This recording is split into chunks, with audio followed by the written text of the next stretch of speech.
एक फकीर जो है भीख मांग रहा था बैठ के, कोई आदमी आया उधर से, बोला बाबा दे दो, तो क्या मिजाज बना, 100 रुपये निकाल के उसको दे दिया फकीर को। फकीर बड़ा खुश हुआ कि आज मेरी किस्मत चमक गई। एक 5 स्टार होटल था, होटल में घुसा, बोला कि आज खाए वे है तो देख लो। खाना डट के खाया। अब वेटर बिल लेके आया 5000 का। कितना के बिल लेके? अब पास में कितना है? 100 रुपया है। तो मैनेजर बोला कि भाई पैसा निकाल। बोला कि मेरे पास पैसे नहीं है। बोला पैसा नहीं है तो खाना कैसे खाया? बोला खा लिए, जो करना करो। बोले तुमको पुलिस के हवाले कर देंगे। बोला कर दो। फोन किया, पुलिस आई, पकड़ के ले गया। अब बाहर निकला, वही पुलिस को 100 रुपया दे दिया, पुलिस छोड़ दिया। बोला जाओ तुम घर जाओ। बात समझ में आ गई ना? इसलिए कुर्बानी। और एक मसले की बात है, ए बाबू बैठ जाओ, अल्हम्दुलिल्लाह। कुर्बानी के ऊपर में एक मसले की बात है। कुर्बानी जब ज़िबा करते हैं हम लोग, तो अल्लाह के रसूल जनाब मोहम्मद रसूलुल्लाह सल्लल्लाहु अलैहि वसल्लम ने इरशाद फरमाया कि जब कुर्बानी करो तो कुर्बानी के जानवर के करीब में खड़े रहा करो, खड़े रहा करो। और कुर्बानी कसाई लोग ज़िबा करते हैं, हे बाबा रे बाबा, भर मुंह गुटका। अब इधर है कि नहीं है हम तो नहीं जानते, इधर है। अरे कसाई जो ज़िबा करता है, अच्छा जो हाथ लगाने वाले हाथ लगा देते हैं, तो सुनो, कसाई का हो चाहे हाथ लगाने वाले का हो, दोनों के ऊपर में बिस्मिल्लाहिर्रहमानिर्रहीम, बिस्मिल्लाह का पढ़ना वाजिब है। अगर एक ने भी बिस्मिल्लाह नहीं पढ़ा, कुर्बान जाइए, वो जानवर हराम है। इसलिए इस बात को थोड़ा सा ज़हन में रखिएगा। कसाई जो हो तो पहले गुटखा खाता है, पहले गुटखा फेंकवाइएगा उससे, कुल्ली करो और बिस्मिल्लाह पढ़कर छुरी चलाओ। आप भी हाथ लगा रहे हैं, जो भी हाथ लगाए वो भी बिस्मिल्लाह पढ़े, कसाई भी बिस्मिल्लाह पढ़े। ये कुर्बानी का ये एक पैगाम था जो आप तक मुझे पहुंचाना था। और दूसरी बात, जानवर कितने साल की उम्र होनी चाहिए भाई? जानना जरूरी ना है? अरे बोलो ना हो, अरे जानना जरूरी ना है। गाय है, भैंस है, कम से कम 2 साल, कम से कम 2 साल। बोलो भाई जल्दी बोलिए। 2 साल। ऊंट 5 साल, ऊंट 5 साल। अच्छा, बकरा बकरी 1 साल का, कम से कम 1 साल का हो। दुम्बा भेड़ 6 महीने से भी अगर ज्यादा उम्र हो, तरोताजा है तो दुरुस्त है। अब मुर्गा उसका कोई समय नहीं। कुर्बान जाइए।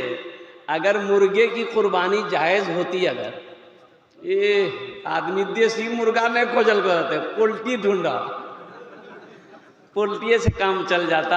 ये क्या कहते हैं कि पैगाम था कुर्बानी के हवाले से जो आप तक पहुंचाना था। मेरे भाइयों, अल्लाह अगर वसअत दिया है तो कुर्बानी करो।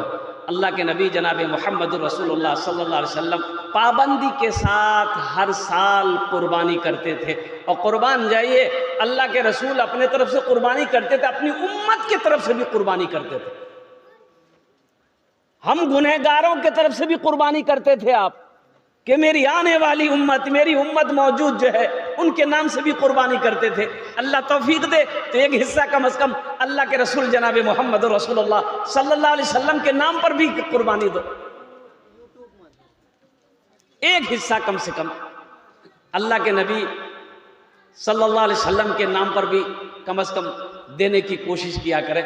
तो मेरे भाइयों, मेरे दोस्तों, मेरे बुजुर्गों, और कुर्बानी का गोश्त, कुर्बानी का गोश्त खुद खाओ, रिश्तेदारों को भी खिलाओ, और फ्रीज में ठूस ठूस के रखो। बाप, आदमी बोले जो हो हमें तो बकरी जागर गोश्त मुहर्रम तक खेलो छे। और कुर्बान जाइए मेरे भाइयों, मेरे दोस्तों, मेरे बुजुर्गों, गोश्त गोश्त गोश्त गुरबा को भी, मसाकिन को भी, जो उनका हकदार है उन तक भी गोश्त पहुँचे। जो आपके रिश्तेदार हैं जिनके यहाँ कुर्बानी नहीं हुई है, उन तक गोश्त पहुँचना ज़रूरी है। ओह, खाने की चीज़ है, रख सकते हैं, कोई कैद नहीं है, ये बात आ गई मैंने कह दिया। फ्रिज में रख सकते हैं, उसको 10 दिन हो, 15 दिन हो, 20 दिन हो, आप खा सकते हैं, कोई बात नहीं है। लेकिन गरीब का हिस्सा मारकर, यतीम का हिस्सा मारकर, मिस्कीन का हिस्सा मारकर, रिश्तेदारों का हिस्सा मारकर फ्रिज में रान भर भर कर रख करके मुहर्रम तक खाना, ये सही नहीं है। इंशाल्लाह फ्रिज में रखेंगे। देखिए कोई ने हाथ नहीं उठा। कुर्बानी के हवाले से ये पैगाम था। हमारे हज़रत मौलाना अब्दुल करीम चतुर्वेदी साहब ने कहा कि हज़रत कुर्बानी के हवाले से कुछ पैगाम पहुंचा देना है। तो अल्हम्दुलिल्लाह सुम्मा अल्हम्दुलिल्लाह, इसलिए कि रात में इधर पलासी में था, कल ही कलकत्ता से निकला और कल भागलपुर में प्रोग्राम है। माशाअल्लाह अल्हम्दुलिल्लाह। आइए मुअज़्ज़ज़ सामीन किराम, आपकी इजाज़त हो तो नाते पाक के एक मतला एक शेर में सुना दूँ। अरे बोलिए ना। आवाज़ दर्द को मेरी, आवाज़ दर्द को मेरी इतनी रिसाई दे, आवाज़ दर्द को मेरी इतनी रिसाई दे। जब नात मैं पढ़ूं तो नबी को सुनाई दे, जब नात मैं पढ़ूं तो नबी को सुनाई दे। नात कहते हैं किसे? अल्लाह के रसूल सल्लल्लाहु अलैहि वसल्लम की तारीफ़ करना, इसे नात कहते हैं। और हम्द कहते हैं अल्लाह की तारीफ़ बयान करना, इसे क्या कहते हैं?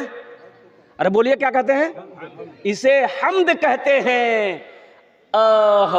एक शायर बोला कि हम एक बार नात लिख ले ना तो सरकार मदीना बुला लिया, दूसरी बार लिखे सरकार फिर मदीना बुला लिया, तीसरी बार नात लिखे अल्लाह के रसूल फिर मदीना बुला लिए।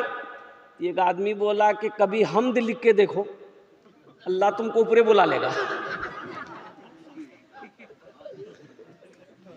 आवाज़ दर्द को मेरी इतनी रिसाई दे, जब नात मैं पढ़ूं तो नबी को सुनाई दे। जन्नत मिले तो शर्त है ऐसी जगह मिले, आँखों को जिस जगह से, आँखों को जिस जगह से मदीना दिखाई दे, आँखों को जिस जगह से मदीना दिखाई दे। आवाज़ दर्द को